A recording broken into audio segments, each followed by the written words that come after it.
मिठास थी। गांव के बाहर बने सब्जी मंडी में रोज की तरह हलचल शुरू हो चुकी थी।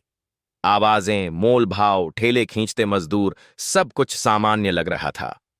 लेकिन उसी सामान्य भीड़ में आज कोई खास शख्स मौजूद थी जिसका वहां होना बेहद असामान्य था। उसने साधारण कपड़े पहने हुए थे, बिना किसी सरकारी गाड़ी या सुरक्षा गार्ड के एक आम महिला की तरह उम्र करीब 35 साल, चेहरा शांत और आत्मविश्वास से भरा हुआ। लोग उसे देखकर बस इतना ही समझ पाए कि यह कोई बाहर की औरत है, लेकिन कोई नहीं जानता था कि वह इस जिले की डीएम आर्या राठौर है।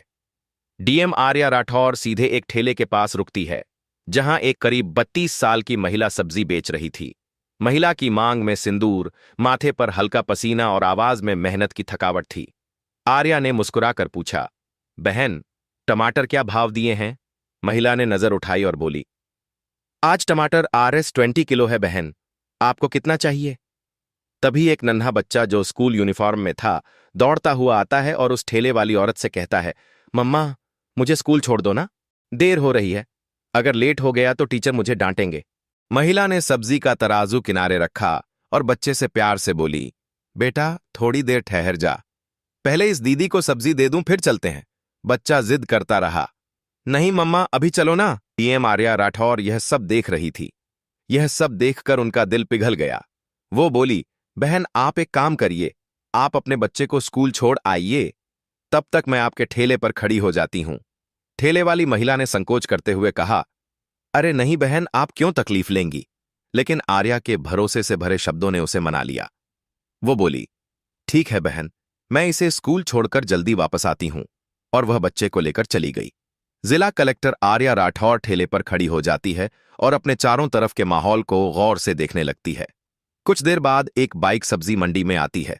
बाइक पर बैठा व्यक्ति इंस्पेक्टर रंजीत यादव था। उम्र लगभग 40 साल, अपनी वर्दी के घमंड से भरा हुआ। इंस्पेक्टर रंजीत यादव सीधा डीएम आर्या के ठेले के पास रुकता है और तेज आवाज में बोलता है, तू कब से यहां सब्जियां बेचने लगी? यहां तो एक दूसरी औरत सब्जी बेचा करती थी, वो कहां गई? आर्या इंस्पेक्टर से बोलती है, वो अपने बच्चे को स्कूल छोड़ने गई है। और तभी वह सब्जी बेचने वाली औरत वापस लौट आती है। इंस्पेक्टर को देखकर उसके चेहरे पर घबराहट छा गई। वो सिर झुकाकर बोली, आज क्या चाहिए आपको इंस्पेक्टर साहब? जो भी मन हो ले लीजिए। इंस्पेक्टर ने हुक्म देते हुए कहा, 1 किलो टमाटर दे, 2 किलो भिंडी और 1 किलो गोभी भी देना। औरत ने बिना कोई सवाल किए जल्दी जल्दी सब्जियां तोल दी। इंस्पेक्टर बिना एक भी पैसा दिए अपनी मोटरसाइकिल पर बैठा और वहां से चलता बना। यह सब देखकर आर्या राठौर हैरान रह गई। फिर उसने सब्जी वाली से पूछा, बहन, उस इंस्पेक्टर ने सब्जियों के पैसे क्यों नहीं दिए और आपने उससे कुछ कहा क्यों नहीं? औरत की आंखों में गहरी मजबूरी साफ झलक रही थी। उसने दर्द भरी आवाज में कहा, बहन, क्या कहूं, यह इंस्पेक्टर रोज ऐसे ही फ्री में सब्जियां ले जाता है। जब मना करती हूं तो मुझे डराता है, धमकाता है, कहता है मुझसे पैसे मांगेगी तू? तेरी इतनी हिम्मत, अभी तेरे ठेले को उठवा दूंगा और किसी नाले में फेंकवा दूंगा, फिर देखूंगा तुझे कैसे ठेला लगाएगी तू। बहन, मुझे सच में डर लगता है, अगर ठेला चला गया तो घर कैसे चलेगा? मेरे बच्चे क्या खाएंगे और स्कूल कैसे जाएंगे? इसीलिए चुपचाप फ्री में उसे सब्जियां दे देती हूं। यह सुनकर आर्या राठौर के चेहरे का रंग बदल गया। वह भीतर तक हिल गई थी। उन्हें यकीन नहीं हो रहा था कि जो लोग कानून के रक्षक हैं वही अब कानून के भक्षक बन चुके हैं। कानून की रक्षा करने वाले ही उसका मजाक उड़ा रहे हैं। आर्या ने गंभीर स्वर में कहा, बहन, अब ऐसा नहीं होगा, अब मैं आपके साथ हूं। आपको इंसाफ दिलाना मेरा फर्ज है। एक काम कीजिए, मेरा नंबर ले लीजिए। कल जब आप सब्जी का ठेला लगाएंगी, आप मुझे कॉल करना, मैं आ जाऊंगी। और कल आप नहीं बल्कि मैं ठेले पर रहूंगी।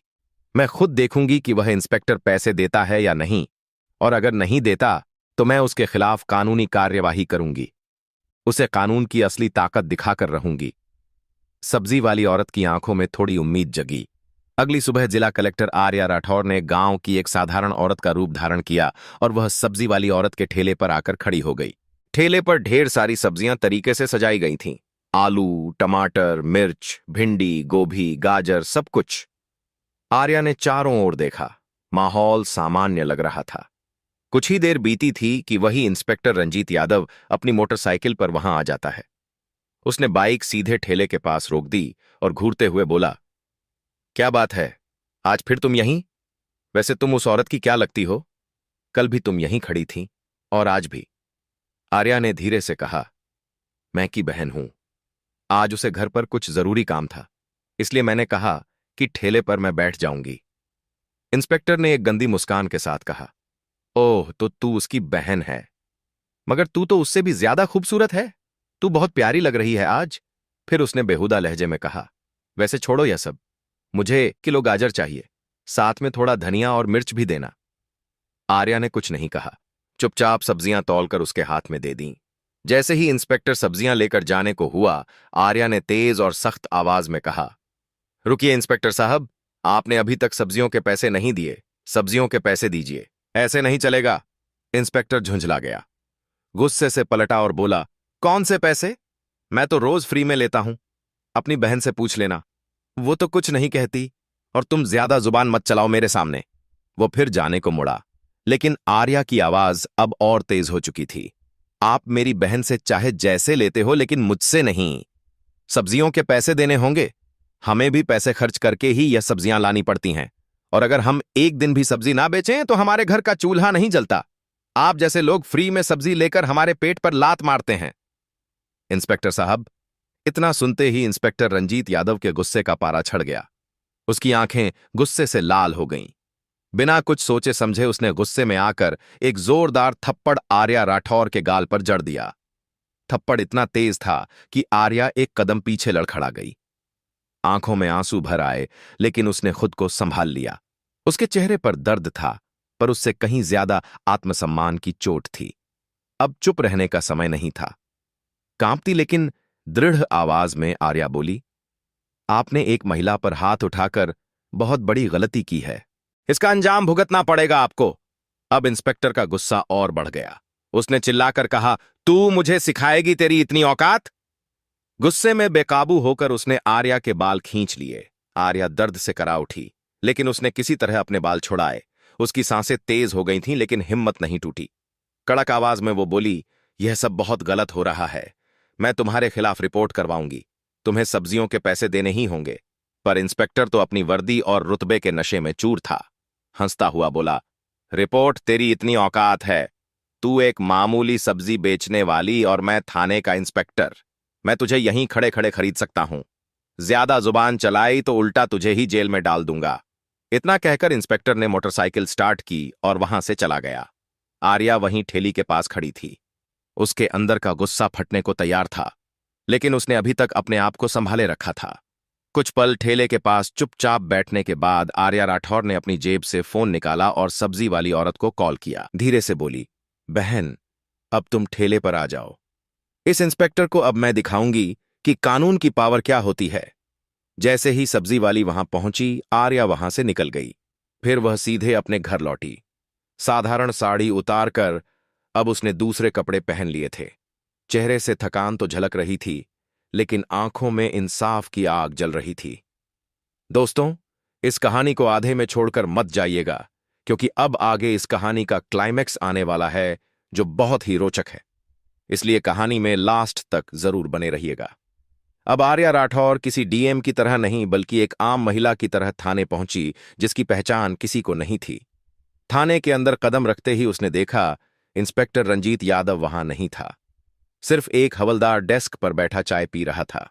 आर्या उसके पास पहुंची और सीधी बात कही, मुझे रिपोर्ट दर्ज करानी है। इंस्पेक्टर रंजीत यादव कहाँ हैं और एसओ साहब से मिलना है, हवलदार ने जवाब दिया। इंस्पेक्टर साहब कुछ काम से घर गए हैं और एसओ साहब फील्ड विजिट पर निकले हैं। आप चाहे तो कुछ देर बैठ जाइए, वह थोड़ी देर में आने वाले होंगे।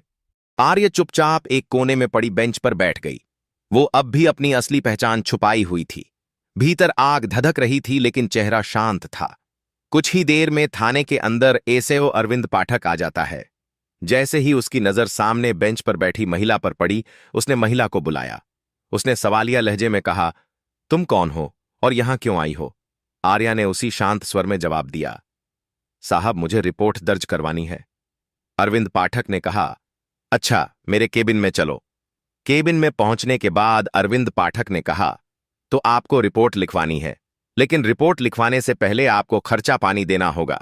यहां रिपोर्ट दर्ज कराने के RS 5000 लगते हैं। लाए हो तो निकालो फटाफट, फिर लिखवाते हैं तुम्हारी शिकायत। आर्या का चेहरा सख्त हो गया। गंभीर स्वर में बोली, किस बात का पैसा? रिपोर्ट लिखवाने के लिए तो कोई पैसा नहीं लगता। यह तो आप सरासर रिश्वत मांग रहे हैं, एसएचओ अरविंद पाठक ने कहा।